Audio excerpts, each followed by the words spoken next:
So hi everybody, it's Jimmy Gutman here. Most of you know me. Those of you who don't, I spend most of my time studying a single little molecule called glutathione. And this is what we're going to look at tonight. We're going to look at glutathione in health and disease. Now, for many of you, glutathione may be a strange and wonderful word, but if you go out onto the street and ask anybody if they've heard about glutathione, most of them will look at you funny and wondering, what are you talking about? Well, this is going to be changed in the next couple of years. When we first started doing our research on glutathione about 40 years ago, really only a couple dozen good articles written on glutathione. But as of this year, in February 2012, we passed the landmark. We have now in our hands, have accessible to us, over 100,000 articles on glutathione. And you can access these on the best search engine for medical and scientific articles called PubMed. And I welcome you to do that. Now, I'm going to take you back well over 100 years ago when glutathione was discovered. It was discovered by a French scientist, J. de Pallier, and this was back in 1888.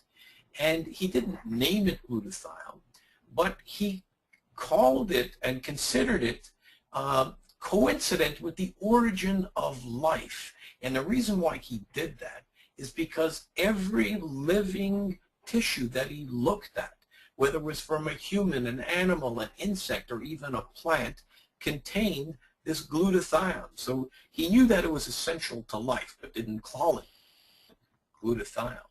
Well, probably about 30, 40 years later, this British scientist, Sir Frederick Gowland Hopkins, look at the way this guy is dressed. If I ever went to the clinic or the laboratory dressed like that, my wife would kill me. But he actually was able to further describe glutathione and actually gave it a name. And Sir Hopkins actually got the Nobel Prize in 1929. I'm going to move fast forward about 50 or 60 years.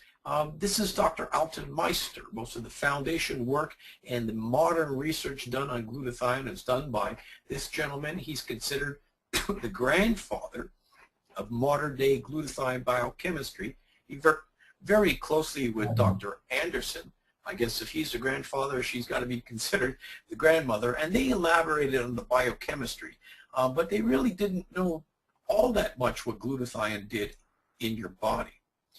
Well, a little bit later on, there were a couple other gentlemen, Dr. Julius and Dr. Lang, and what they started doing was measuring glutathione levels in different populations.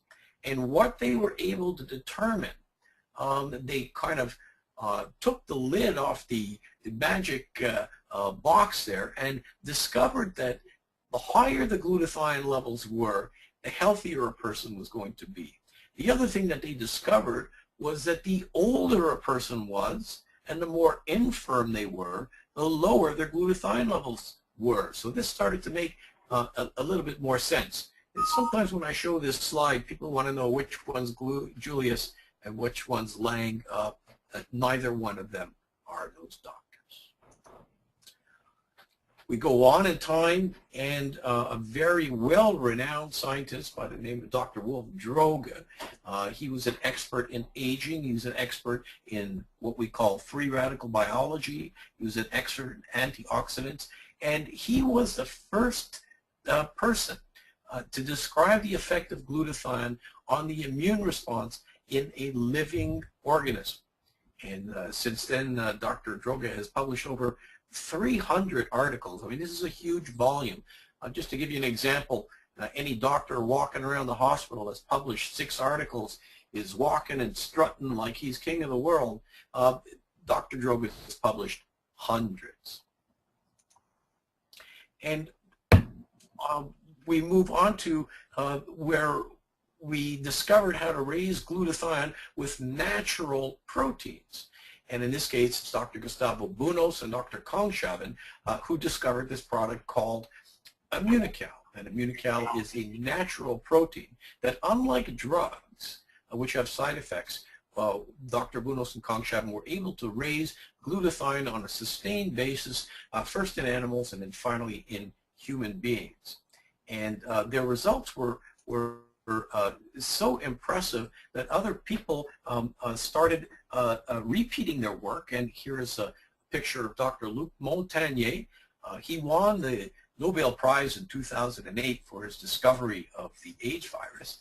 Well, he started, and some of his colleagues started looking at Immunocal. And one of the books that he published, there's a whole chapter, not just on glutathione, but on Immunocal specifically. So the people at Immunotec and Immunocal were extremely proud of the type of research associates that we've had across the world, really the best in the field.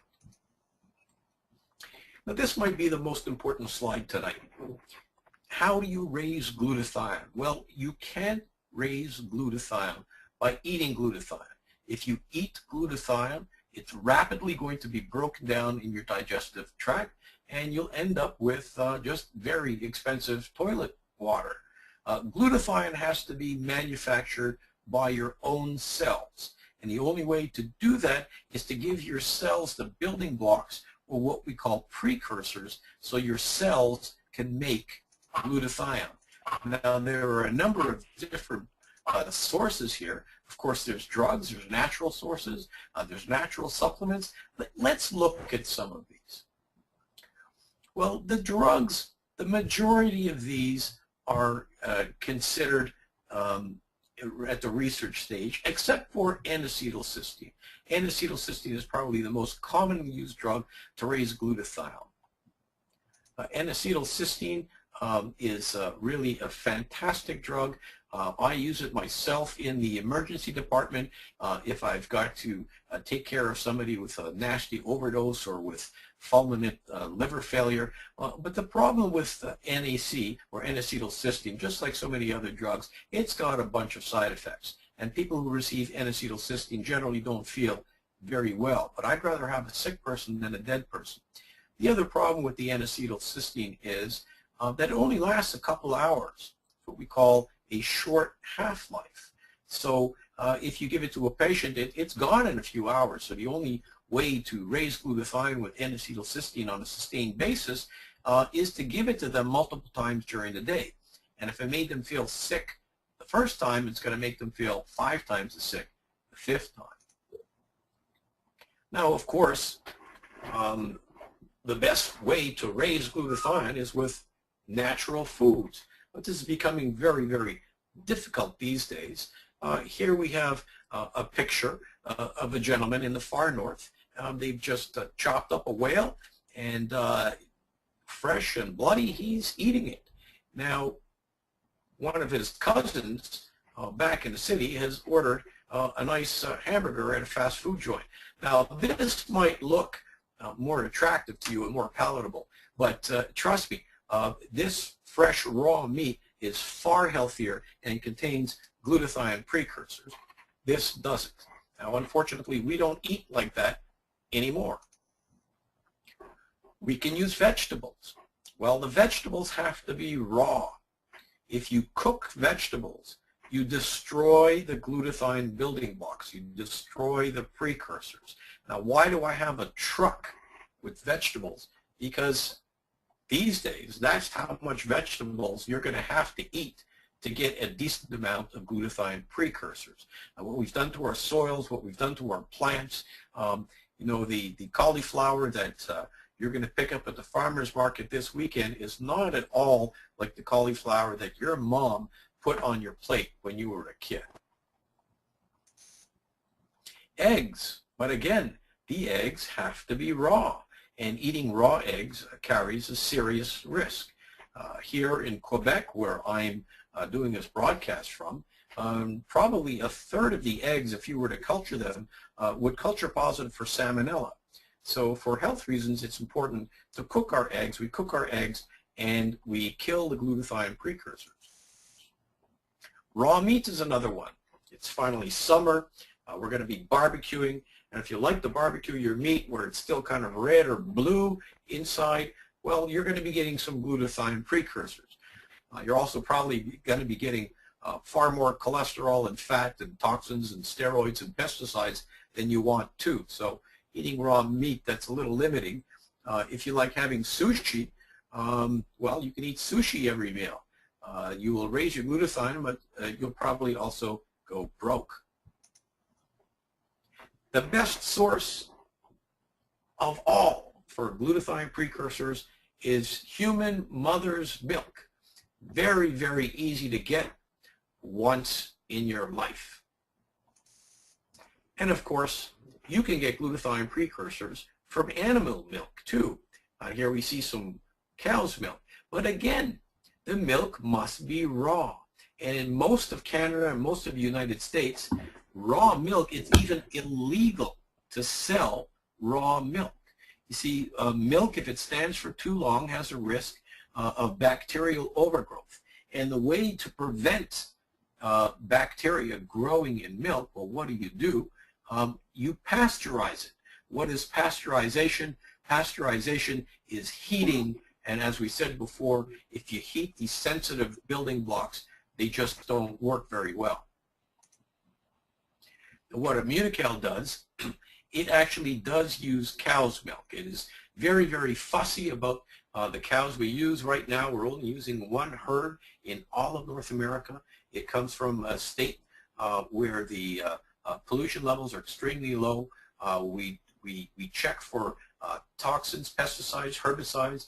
If these cows receive any antibiotics, we test for that. If we find any antibiotics or anything like that, we reject the entire load. And just to give you an idea how concentrated this is, well, if you want to try to do this by getting raw milk, you would have to park yourself underneath a cow for like 2 weeks to get what you're going to find in a box of Immunotec. It takes over 500 liters. That's like 125 gallons to make a kilo of this particular whey protein isolate. And what about natural products? Well, we already told you that oral glutathione, that just doesn't work. Lots of studies have shown that if you eat glutathione, it doesn't raise glutathione.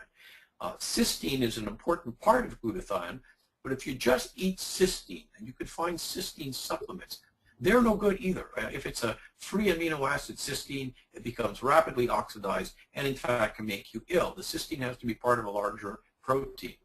Methionine, some people have heard of methionine, an essential amino acid, is a good glutathione precursor, but it's also a precursor for homocysteine. Homocysteine is a risk factor for cardiac disease, so we don't use that.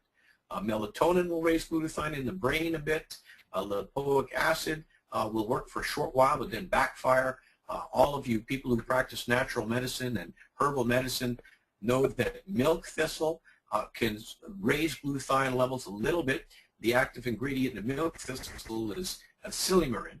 But really, we need to get to what we call a patented whey protein isolate, whereby we're able to take the specific proteins out of milk, keep them in a undenatured state. In other words, avoid heating, avoid mechanical damage, and then you've got yourself a glutathione precursor.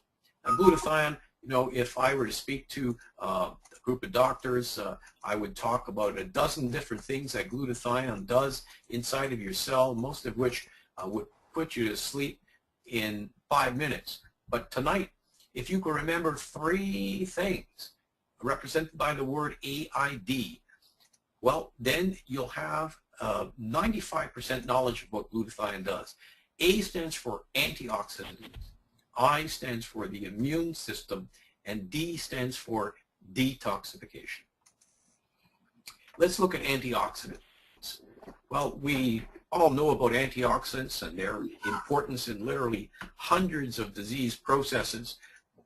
This is so important that a whole new field of medicine has started just looking at antioxidants in health. We call that free radical biology.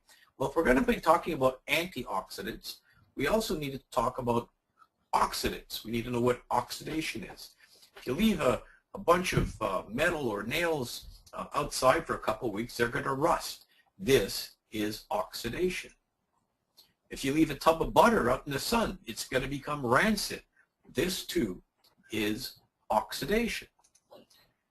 What happens when you cut an apple in half and leave it on the counter? It turns brown. Also oxidation. Well, am I saying that we're rusting, getting rancid, and turning brown? Actually, yeah, that's what I'm saying. Now, if you look at the back of this older woman's hand, you'll see these dark spots, which people call liver spots. Well, it's not an accurate name, and it's nothing to do with the liver, but it has everything to do with the fact that this woman's tissues are oxidating. They're turning brown, rancid, and rusting. Do I really care if she's got spots in the back of her hand? Not so much. But the same process is taking place in her brain, in her heart, in her liver. So we've got to do something about it. And this is what free radical biology is all about, the study of antioxidants and oxidation and what we can do.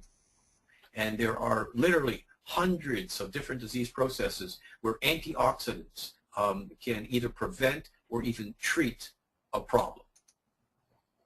So oxidation, how does this take place? Well, if we're breathing, if we're eating, if we're exercising, if we're alive, we produce a toxic molecule called a free radical. It's kind of the pollution that's produced by your cell. And these free radicals are nasty little molecules. Not only do they cause damage themselves, but if they touch another molecule, they can turn it into a free radical as well. Now, this free radical production is an unfortunate consequence of life. We all produce these things. Here we see a bunch of free radicals, and next to it, some healthy cells. And look what happens. Free radicals drift towards the cell and touches the cell, and after a while, fills the cell with other free radicals. So you end up with a damaged cell. And of course, that cell is touching another cell, and that cell is touching another cell, and what you end up with, there you go, one of those black spots on the back of your hand or in your brain. So our bodies have a way of dealing with this, and the way we deal with these free radicals is by using antioxidants. Here we see vitamin C looking suspiciously like a Pac-Man. Vitamin C, I use that because it's probably the best known antioxidant. And watch what the vitamin C does. Vitamin C will go ahead and in its little Pac-Man mouth actually chomp onto a free radical. And what happens, the vitamin C neutralizes the free radical. The problem is the vitamin C, its mouth is full, it's also neutralized. And at this point in time, if nothing else were to happen, we would just pee out this oxidant-antioxidant complex. Anybody knows the color of your urine after you take a vitamin C pill or after you take a multivitamin, you notice that it's quite yellow or quite orange. You're actually peeing out this antioxidant free radical complex. Now, if that was the case, if that happened all the time, we'd have to be eating oranges, grapefruits all day long. But there's a mechanism in place that our bodies have. It's incredibly eloquent that can spare this. Up to this point, many of the people who have studied biology and biochemistry and pharmacy and all of you other keeners, this is not news to you, what I've shown you. What I'm going to show you now is new to most people. What the vitamin C molecule can do, it can come across a glutathione molecule or a series of glutathione molecules. And look what happens. The vitamin C will hand off the free radical to the glutathione molecule, whereby it becomes liberated. It is now able to continue its work and continues doing this ad infinitum. So what we've done by having glutathione in our cells was we can recycle vitamin C. We can recharge vitamin C so that it just doesn't get peed out of your body. Now, is it just vitamin C? No. Every single antioxidant we know of, and we know of over 4,000 different antioxidants, all of them use the same process. Here's the key, that without glutathione, the whole process of oxidation and antioxidation, that whole thing would shut down. And this is why we call glutathione the master antioxidant. I'm just going to fast forward here to save a little bit of time. I stands for the immune system. Remember, AID. Why do we have an immune system? We have an immune system to protect us from things that are not supposed to be in our body, what we call a foreign antigen. Here we see some bacteria. Here we see some fungus, virus, a parasite. Our bodies are teeming with these creatures. We're probably carrying between 4 and 5 pounds of these creatures. And why is it that we aren't falling sick? Well, our immune system is in place to make sure that these things are kept in control. The immune system keeps these microorganisms, these little bugs in control, but not just bugs. Here's a great slide. Here, this big old white ball there, that's a tumor cell. And right next to it, this gray structure is what we call a white blood cell, a lymphocyte. And what this white blood cell is, it's one of the frontline soldiers of our immune system. It's attached onto the tumor cell, and it's about to break it down. So it's not just living organisms like bacteria, but even tumor cells. I'll throw a little quiz at you just to get you guys scratching your heads. How many of these tumor cells would you imagine exist in our body at any one time, like right now? Well, on average, believe it or not, we probably got about 1 million of these tumor cells swimming around. You know, the smokers, probably more. The older people, probably more. The young, healthy people, less. But why is it that you're not going to have to run to me or any other doctor in a couple months with cancer? Because your immune system is there, constantly on guard, finding these abnormal cells and getting rid of them. People with a weak immune system are much more prone to the development of cancer. So I'm going to show you how the immune system works. I'm going to give you a course in immunology. You doctors out there, please forgive me. I'm going to teach you immunology in 90 seconds. And our subject tonight is President Obama. Everybody knows President Obama. Very friendly guy. Tonight he's probably out there campaigning, shaking hands with all kinds of people.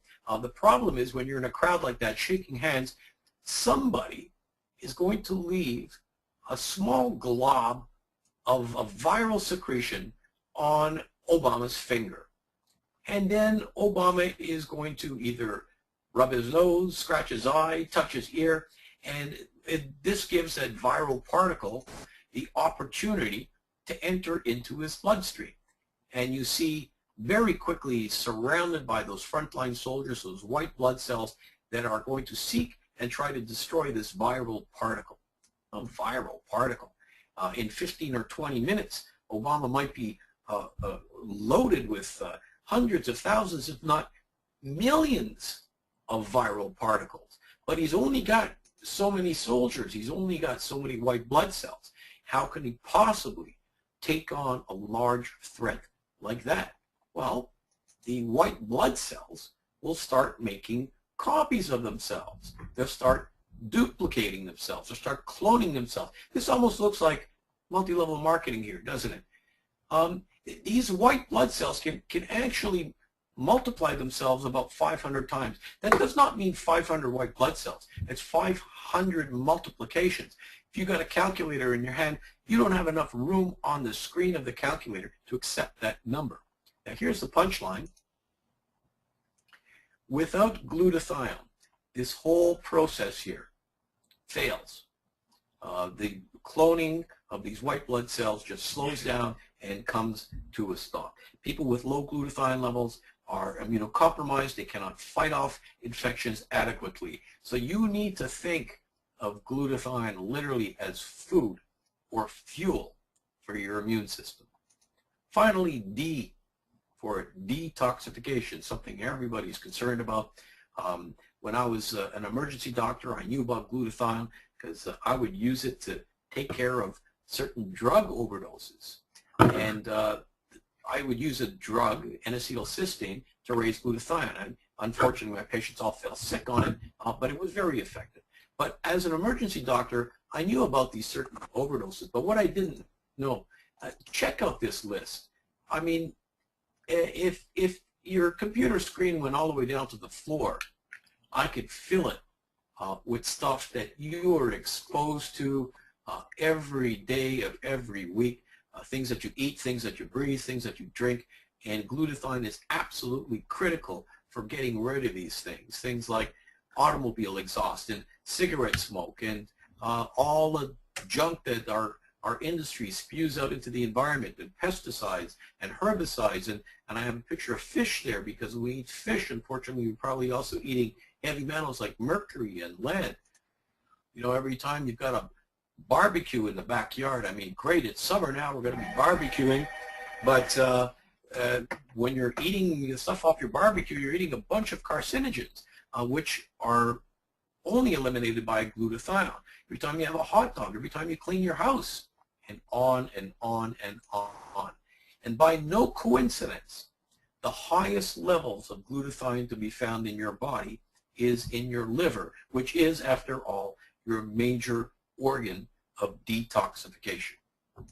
So there you go. If you remember the AID, aid for your immune system, A stands for the master antioxidant, I stands for think of food for your immune system, and D stands for detoxification next to water, probably the most important detoxification substance you have in your body. And the problem is that there are so many things that tax into our glutathione levels, drugs and injury and infection, and as the glutathione levels drop, you end up with more oxidation, more free radicals, more toxins. Glutathione continues to plummet, and you end up with a weak cell, a sick cell, and worst case scenario, a dead cell. So we have to do everything we can to reestablish our glutathione levels, and the way to do that, the only patented natural product in North America and the world, proven and clinically proven to raise glutathione levels and to sustain an immune response, is this Immunocal, which is a protein glutathione precursor. It's been around for many, many years. It's been on the market for about 15 or 16, but the research has been ongoing almost 40 years. Over 1 million people have ingested this, which is great for the company, but also great because we know what to expect, indications, contraindications, side effects, which are very, very few. And thoroughly studied the difference between this natural product and 99% of the other things that you're going to find out there. We actually have published clinical articles written specifically on the product Immunocal. We're not talking about an area in general. We're talking about studies done with this specific product, and not just in a test tube, not just in a mouse, not just in a rat, but in humans, in large studies, in what we call double-blind, placebo-controlled studies. Very, very difficult and expensive task, and this is a company that continues to pour millions of dollars every year into ongoing research. You can find Immunocal in either one of these two books. This is an American book called a PDR, Physician's Desk Reference. This is a Canadian book called a CPS. Now, the interesting thing about these two books is they contain all the drugs that a doctor can prescribe. But if you turn to the I section, you'll find this non-drug, something called Immunocal. And it's written just like a drug, except it's not a drug, it's a natural protein. Indications, contraindications. And you will find one of these books on the desktop of every single doctor and every single pharmacist in North America. So don't be shy to ask your doctor or your pharmacist, you know, is this a good thing for me to take? They may not know about the Immunocal. Once they crack that book open, well, just watch their jaw drop. So there you have it, Immunocal, second to none. I think we are definitely the leaders in the immune segment of the market, but now we're moving into the very healthy people. We're very, very popular in the athletic realm. We're popular for people trying to increase not just their physical abilities, but their mental abilities. There isn't a single person in the world that cannot benefit by taking this product, this very, very important and rare glutathione precursor we call Immunocal. So hopefully somebody out there has picked up some information tonight. I hope you've learned something, maybe been entertained a bit, and with all that, I'm going to wish you good health, and I'm going to hand the reins back over to Lynn Poole-Brown. Well, thank you very much, Dr. Gutman. I can tell you, you had a huge attendance here this evening. And to all those attending, we have recorded this presentation this evening, and we will be putting it in the back office tomorrow. So thank you very much, Dr. Gutman. Thank you to all the participants.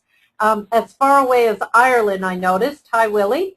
And that's it for tonight. We'll talk to you all very soon at the next webinar.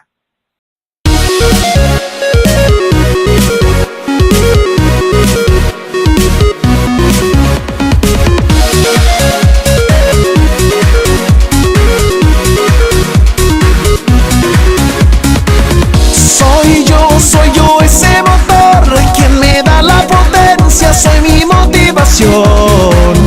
Trabajo en equipo, es la forma de crear en mi vida éxito y superación. Tengo el talento, objetivos yo los tengo, muchas puertas. La familia Immunotec abrirá. Immunotec, vive la vida. Immunotec, Immunotec, con ética y honestidad. Immunotec, vive la vida. Immunotec, Immunotec, esfuerzos en equipo, alzando los brazos al cielo.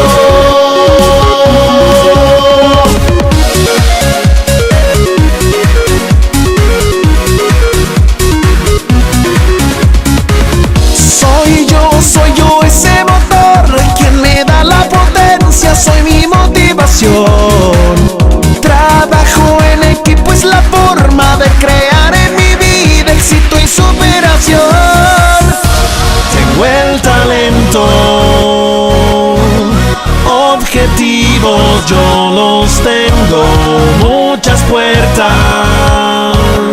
La familia Immunotec abrirá. Immunotec, vive la vida. Immunotec, Immunotec, con ética y honestidad. Immunotec, vive la vida. Immunotec, Immunotec, esfuerzos en equipo, alzando los brazos al cielo.